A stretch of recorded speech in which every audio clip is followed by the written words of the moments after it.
રમતગમત અને યુવા સાંસ્કૃતિક વિભાગની આમંત્રણ પત્રિકામાં છબરડો જૂનાગઢના ધારાસભ્ય સંજય કોરડિયાને ગણાવ્યા છે. ગીર સોમનાથના ધારાસભ્ય વીર દેવાયત બોદર મેમોરિયલના ખાતમુહૂર્તની આમંત્રણ પત્રિકામાં આ છબરડો સામે આવ્યું છે. 10 એપ્રિલે જૂનાગઢના ઉપરકોટ ખાતે કાર્યક્રમનું આયોજન કરવામાં આવ્યું છે. આમંત્રણ પત્રિકામાં છબરડા પર ધારાસભ્ય સંજય કોરડિયાનું નિવેદન, આવી ભૂલ ન થવી જોઈએ, સમાજમાં ખોટો સંદેશ ફેલાય છે તેવું પણ કોરડિયાએ જણાવ્યું. આવી ભૂલોથી સરકારની છબી ખરાબ થાય છે તેમ પણ ધારાસભ્યએ જણાવ્યું.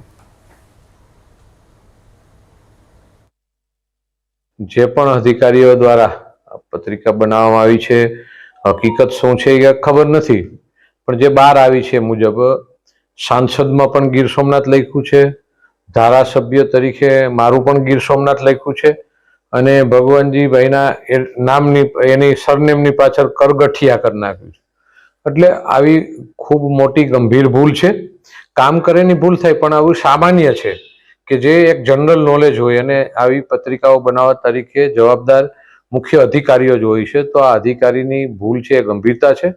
મને એવી વિષય થાય છે કે અત્યારે ચર્ચાઓ જે રીતે મીડિયામાં ચાલે છે કે જો આવી પત્રિકાઓની અંદર આવી ભૂલો થતા હોય અધિકારીઓ, તો એની પાસે કામની અપેક્ષા શું રાખી શકે કે આવી ભૂલો પણ એનાથી થતી હોય છે.